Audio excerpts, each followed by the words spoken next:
नमस्कार। आज मैले कक्षा 9 को अनिवार्य गणितको सम्भाव्यता पाठको अभ्यासहरू समाधान लिएर उपस्थित भएको छु।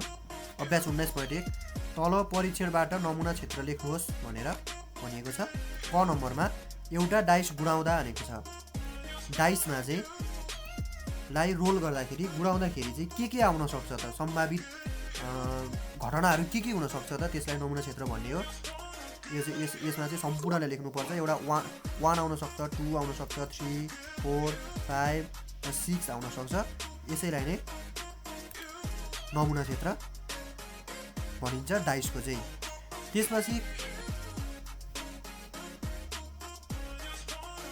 त्यसै गरी ख नम्बरमा एउटा सिक्का 2 पटक उफार्दा भनेर भनिएको छ। एउटा सिक्कालाई 2 पटक उफारियो भने के घटनाहरू आउन सक्ला त? जस्तो सिक्कामा हेड र टेल हुन्छ। हेडलाई एचले र टेललाई टीले जनाउने हो भने पहिलो पटक हेड आएर फेरि दोस्रो पटक पनि हेड आउन सक्छ, अथवा पहिलो पटक हेड आएर दोस्रो पटक टेल आउन सक्छ, अथवा पहिलो पटक टेल आएर दोस्रो पटक हेड पनि आउन सक्छ, र अन्तिममा पहिलो पटक टेल आएर दोस्रो पटक पनि टेल आउन सक्छ। यो चाहिँ सिक्का 2 पटक उफार्दाको नमुना क्षेत्र हो। एक हप्ताबाट एउटा बार छनौट गर्दा के घटनाहरू आउन सक्छन्, सम्भावित घटनाहरू के हुन सक्छन्। जस्तो पहिलो भनेको सन्डे आउन सक्ला, दोस्रो भनेको मन्डे आउन सक्ला, ट्युजडे आउन सक्ला, वेडनेसडे आउन सक्ला हैन, त्यसपछि थर्सडे आउन सक्ला, र अनि त्यसपछि फ्राइडे आउन सक्ला र स्याटरडे आउन सक्ला। यति 7वटा अप्सनहरू हुनसक्छ। यो 7वटा मध्येबाट एउटा आउन सक्छ। त्यसै गरी घ नम्बरमा दिएको स्पिनरलाई घुमाउँदा सुई अडिने रङ्ग भनेको छ। स्पिनरलाई घुमाउँदा भनेको छ, स्पिनर चाहिँ यहाँनिर राखिदिएको छ यसरी। यहाँनिर 4वटा कलरहरू छ। यो स्पिनरलाई घुमाउँदाखेरि यो सुई चाहिँ कुन चाहिँ कलरमा पर्न सक्छ भनेको छ। जुनसुकै कलरमा पनि पर्न सक्छ होइन। त्यही भएर त्यो 4वटा चाहिँ त्यो चाहिँ नमुना क्षेत्र हुन्छ। जस्तो के रङ्गहरू छ त्यसमा चाहिँ एउटा रेड थियो होइन, एउटा रेड कलर थियो, अर्को चाहिँ ग्रिन थियो, ग्रिन आउन पनि सक्छ। त्यसै गरी ब्लू आउन पनि सक्छ, र अर्को भनेको येल्लो आउन पनि सक्छ। यो 4वटा मध्ये कुनै एउटा आउन सक्छ। क्वेसन नम्बर 2 एउटा डाइस एक पटक गुडाउँदा जोड सङ्ख्या आउने भनेको छ। अब डाइसमा हुने स्याम्पल स्पेस नमुना क्षेत्रहरू के हुन्छन् त भन्दा 1, 2, 3, 4, 5, 6 हुन सक्छ। त्यसमध्येको जोड सङ्ख्याहरू के छ त भन्दा 2, 4 र 6 हुन सक्छ। यो चाहिँ घटना भयो। ख नम्बरमा एउटा सिक्कालाई 2 पटक उफार्दा 2वटै अग्रभाग आउन सक्ने। जस्तो अघि भर्खर हामीले यहाँनिर लेखेका थियौँ। जस्तो यहाँनिर टी छ, 2 पटक हेड आउने चाहिँ को हो त भन्दा एच हो। त्यही भएर यसको एन्सर, यसको घटना चाहिँ के हुन्छ त भन्दा एच हुन्छ। कर्ली ब्राकेट गरेर एच लेखेर राख्ने। एक हप्ताका बारहरूलाई क्रमशः 1 देखि 7 मान्दा एउटा बार छनौट गर्दा बिजोर पर्ने के भन्यो त भन्दा आइतबारलाई 1 मान्ने, सोमबारलाई 2 मान्ने हो भने बिजोर पर्ने। भनेपछि 1 भनेपछि सन्डे परिहाल्यो, त्यसपछि मन्डे परेन, ट्युजडे पर्यो, वेडनेसडे परेन, थर्सडे पर्यो, त्यसपछि फ्राइडे परेन, स्याटरडे पर्यो। त्यसै गरी 2वटा सिक्कालाई एक पटक उफार्दा, 2टा सिक्कालाई एकै पटक उफार्दा अग्रभाग र अर्कोमा पश्च भाग आउने, हेड र टेल आउने भनेर भनिएको छ। जस्तो पहिलो पटक हेड आएर दोस्रो पटक टेल आउन पनि सक्छ होइन। 2टा सिक्कालाई, एउटा सिक्कामा हेड आएर अर्को सिक्कामा टेल आउन सक्छ, एउटा सिक्कामा टेल आएर अर्को सिक्कामा हेड आउन पनि सक्छ। यो चाहिँ घटना भयो। 2वटा सिक्कालाई एक पटक उफार्दा एउटामा अग्रभाग अर्कोमा पश्चभाग आउने। प्रश्न नम्बर 3 एउटा डाइसलाई एक पटक गुडाउँदा रुट सङ्ख्या आउने सम्भाव्यता पत्ता लगाउनुहोस् भनिएको छ। हाम्रो स्याम्पल स्पेस भनेको के हुन्छ त भन्दा अघि हामीले लेखेको जस्तै 1, 2, 3, 4, 5 र 6 हुन्छ। भनेपछि हाम्रो के भयो त भन्दा number of sample space N S is equal to कति भयो त भन्दा 6 भयो। अब त्यसै गरी अर्को भनेको चाहिँ हामीलाई यहाँनिर रुट सङ्ख्या भनेर सोधेको छ। इभेन्ट भनेको चाहिँ प्राइम नम्बर भयो होइन। पी भनेर लेखौँ ल, पी प्राइम नम्बर भनेर जनाएको। प्राइम नम्बर के हो त हाम्रो यो 1 देखि 6 सम्मको प्राइम नम्बर के हो त भन्दा एउटा 2 हो, एउटा 3 हो, अर्को 4 चाहिँ होइन 5 चाहिँ हो। भनेपछि हाम्रो प्राइम नम्बरहरूको संख्या के रहेछ त भन्दा कतिवटा रहेछ त भन्दा 3 वटा रहेछ। प्राइम नम्बर 3 वटा छ, स्याम्पल स्पेस 6 वटा छ। अब हामीलाई सोधेको चाहिँ के छ त भन्दा प्राइम नम्बर आउने सम्भाव्यता के छ भनेको छ प्रोबेबिलिटी अफ PRIME प्राइम भनेर लेखौँ। प्राइमको फर्मुला, अब यसको फर्मुला के हुन्छ त भन्दा प्राइम नम्बरहरूको संख्या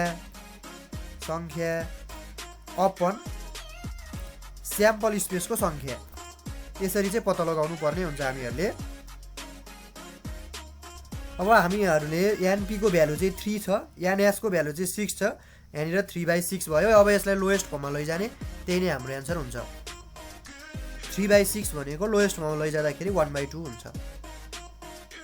क्वेसन नम्बर 4 मा दुईवटा सिक्कालाई एकपटक उफार्दा भनेको छ स्याम्पल स्पेस के हुने भयो त भन्दा हाम्रो चाहिँ अघि हामीले लेखेको जस्तै हेड हुन सक्ने भयो, अथवा हेड र टेल हुन सक्ने भयो, अथवा टेल हेड हुन सक्ने भयो, अथवा टेल हुन सक्ने भयो। यसरी हेर्दाखेरि हाम्रो स्याम्पल स्पेस चाहिँ कति देखियो त भन्दा 4 हुने देखियो। NS को भ्यालु 4। अब एउटामा हेड आउने र एउटामा टेल आउने त्यस्तो खालको इभेन्टहरू यीले नै जनाए मैले अहिले। इभेन्टहरू के हुन सक्छ त यो एच टी मध्ये एउटा चाहिँ एच भएको एउटा टी भएको कुन हो त भन्दा एउटा एच टी हो, एउटा टीएच हो। एउटा चाहिँ एच टी हो, अर्को चाहिँ टीएच हो। अब भनेपछि यहाँ इभेन्ट कतिवटा रहेछ त इभेन्टहरू भन्दा इभेन्टहरू चाहिँ 2 वटा रहेछ। अब हामीलाई चाहिँ यस्तो खालको इभेन्ट एउटामा हेड एउटामा टेल आउने प्रोबेबिलिटी कति छ भनेर पत्ता लगाउनु पर्ने छ। अब सूत्र के हुन्छ भने NE/NS हुन्छ। अब यसमा NE को भ्यालु 2 र NS को भ्यालु 4 लिएर राख्नुपर्ने हुन्छ र 2/4 लाई लोएस्ट फर्ममा लैजाँदा 1/2 नै हुन्छ। यहाँ हामीहरूलाई क्वेसन नम्बर 5 मा परिवारको संख्या दिएको छ। 9 वटा परिवारको 0 वटा बालबालिका छ, 15 वटा परिवारको एउटा बालबालिका छ, 36 वटा परिवारको 2टा बालबालिका छ र 30 वटा परिवारको चाहिँ 3 वटा बालबालिका छ। क नम्बरमा बालबालिका संख्या 0 भएको परिवार पर्ने सम्भाव्यता कति हो भनेको छ। त्यसको लागि चाहिँ पहिला हामीलाई जम्मा परिवार संख्या चाहिन्छ। जम्मा परिवार संख्या यो भनेको चाहिँ NS हो। NS = यो सबैलाई जोड्दिने 9 + 15 + 36 + 30 = कति हुन्छ 90 हुन्छ। अब क नम्बरमा जाउँ। अब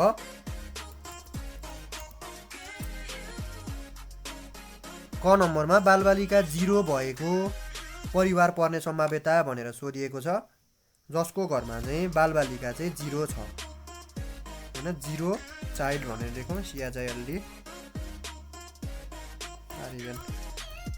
0 वटा बालबच्चा भएको पर्ने सम्भाव्यता कति भनेर सोधिएको छ। अब 0 वटा बालबच्चा भएको परिवार संख्या कतिवटा छ त भन्दा 9 वटा छ। अब हामीलाई प्रोबेबिलिटी सोधेको छ। Probability of 0 children. अब यसको फर्मुला लगाउने हामीहरूले। अब फर्मुला के हुन्छ त भन्दा number of 0 child upon number of total family जम्मा नमुना क्षेत्र। यसरी नम्बर अफ 0 चिल्ड्रेन 9 भयो, नम्बर अफ स्याम्पल स्पेस 90 भयो, यसरी 1/10 हुन्छ। यस्तै तरिकाले ख नम्बरको गर्न सकिन्छ।